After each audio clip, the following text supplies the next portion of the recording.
Kebanyakan film multiverse sering banget ditonton. Wah, kenapa bisa gitu ya? Yuk kita kupas bareng-bareng.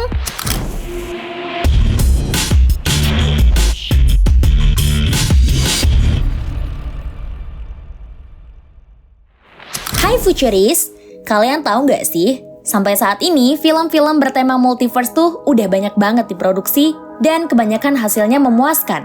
Contoh paling gampangnya yang gak usah jauh-jauh deh, salah satu franchise superhero tersukses yaitu MCU. Lagi gencar-gencarnya nih buat ngebangun multiverse di film maupun seriesnya, dari universe pesaingnya yaitu DCU juga sering ngangkat tema yang sama. Namun, jauh sebelum mereka muncul, sebenarnya udah banyak banget sih film bertema multiverse yang juga bagus-bagus. Salah satunya yaitu franchise Star Trek. Gak hanya film, dalam berbagai series pun udah mulai banyak yang ngangkat tema ini. Salah satunya yaitu series Dark. Jadi penasaran gak sih? Apa resep rahasia di balik kesuksesan mereka? Sini-sini admin Futurist kasih info. Let's go!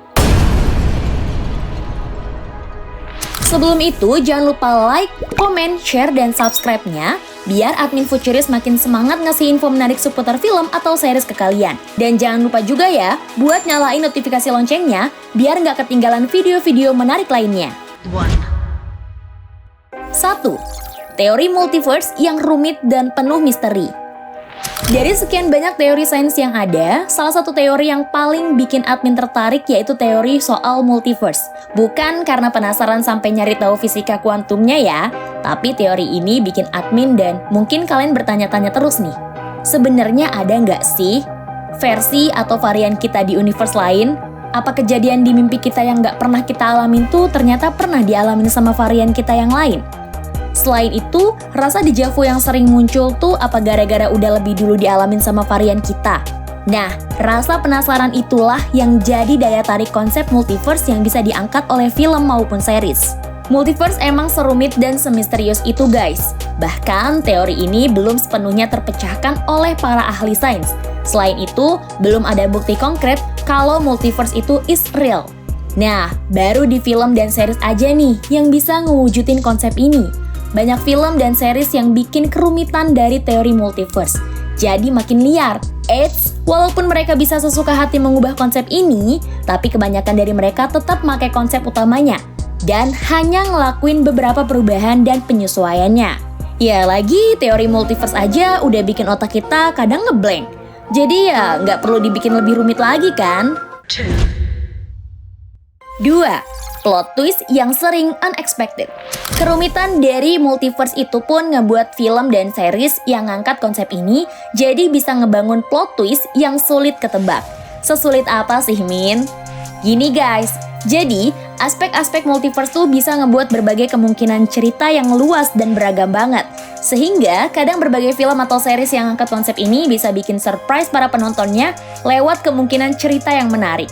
Bahkan mereka bisa ngebangun cerita dan plot twist yang paling liar sekalipun. Contoh yang paling sering bikin plot twist yang sulit ketebak tuh ada di series Dark. Wah, kalau kalian belum nonton series ini, kalian perlu banget siapin kapasitas memori dan RAM otak yang banyak. Soalnya series ini ngangkat konsep time travel dan multiverse yang benar-benar di luar nalar banget deh.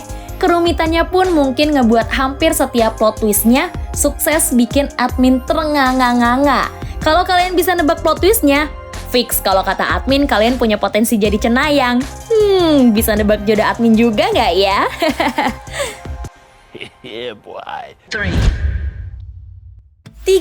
Penuh fantasi yang random dan seru. Konsep multiverse memang kelihatan kayak science fiksi belaka, tapi kalau benar-benar ada, itu bakal penuh imajinasi yang seru banget. Banyak film dan series yang mengeksekusi konsep multiverse dengan penuh fantasi yang megah. Kita diajak mereka mengeksplor dunia multiverse yang mereka kembangkan dengan imajinatif dan bahkan gak pernah terpikirkan oleh kita. Ya, karena emang multiverse bisa dibuat serandom itu sih guys. Jumlah varian dari universe lain aja tuh banyak banget. Bahkan mungkin sampai tak terhingga.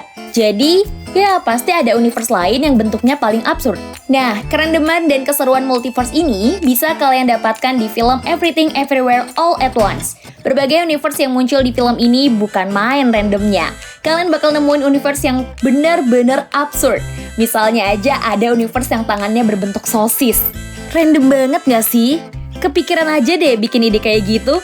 Apa pas bikin naskah, mereka coba masuk-masukin sosis ke jari tangan mereka kali ya? But ya, ide serandom itu sah-sah aja sih di dunia multiverse. Kan siapa tahu beneran ada universe kayak gitu. Who knows? 4.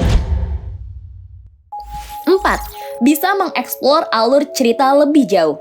Jadi guys, dengan konsep multiverse yang bisa nampilin universe atau varian yang banyak, mereka bisa mengeksplor alur cerita suatu film dan series jadi lebih jauh. Mereka nggak hanya berhenti pada satu universe aja, tapi mereka bisa nambahin berbagai cerita dari universe atau varian lain. Apalagi jumlah universe dan varian tuh kan nggak terbatas ya. Jadi mereka bisa bebas berkreasi buat nambahin cerita atau tokoh yang mereka inginkan. Tapi ya tetap sih, kalau bisa jangan terlalu kebablasan juga. Soalnya mereka harus tetap ngikutin formula konsep multiverse. Dimana kalau makin banyak universe yang dijelajahi, pasti ada konsekuensi berat yang menanti. Dan menurut admin, salah satu franchise yang sukses buat mengeksplor ceritanya lebih jauh dengan multiverse yaitu MCU. Sebenarnya nih guys, universe MCU tuh bisa banget di stop di film Avengers Endgame. Tapi, karena multiverse pernah diungkap di film Doctor Strange pertama, jadi mereka masih bisa ngembangin universe-nya lebih luas lagi lewat multiverse. Di phase 4-6, MCU bakal berfokus sama multiverse yang mereka sebut dengan multiverse saga. Wah, gokil sih MCU. Mereka sukses manfaatin konsep multiverse buat ngebangun universe-nya lebih luas lagi.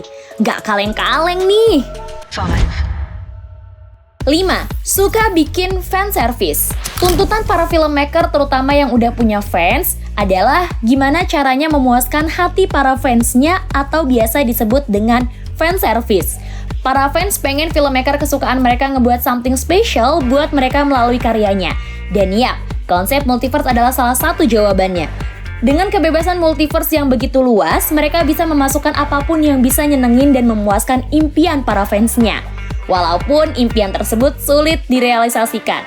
Namun dengan adanya multiverse, semua hal bisa terjadi. Dan itulah yang terjadi pada film Spider-Man No Way Home. Menurut admin, salah satu fanservice dari multiverse yang paling sukses masih dipegang oleh film ini. Bagi fans Spider-Man yang ngikutin dari zaman Tobey Maguire sampai Tom Holland, admin yakin banget mereka sangat terpuaskan sama kehadiran dua versi Spider-Man lain di film ini. Bahkan gak hanya sekedar muncul, tapi ketika Spider-Man ini ngelakuin aksi bareng. Itu benar-benar bikin para fans teriak kegirangan dan nostalgic banget. Bahkan sebelum film dirilis, hype dan rumor dari kehadiran dua versi Spider-Man lain itu jadi perbincangan hot di medsos. Wah, emang segila itu ya fanservice dari multiverse, apapun bisa diwujudin. Kalau wujudin admin punya pacar, kira-kira bisa nggak ya? Udah kelamaan joms nih. Nah, itulah resep rahasia dibalik kesuksesan film atau series bertema multiverse. Jadi, udah nggak heran lagi lah ya, kenapa mereka bisa banyak yang bagus. Kesuksesan ini pun bisa berlanjut ke film atau series yang ingin mengangkat tema ini. Ya, asalkan mereka konsisten ngikutin berbagai aspek multiverse sebelumnya. So, apakah kesuksesan konsep multiverse di dunia perfilman bakal terus berlanjut? Kita nantikan bareng-bareng ya. Oke, segitu dulu ya pembahasannya. Kalau ada komen-komen terkait pembahasan multiverse tadi, jangan ragu buat tulis komentar di bawah. Thanks and see you on the next video, Futuris!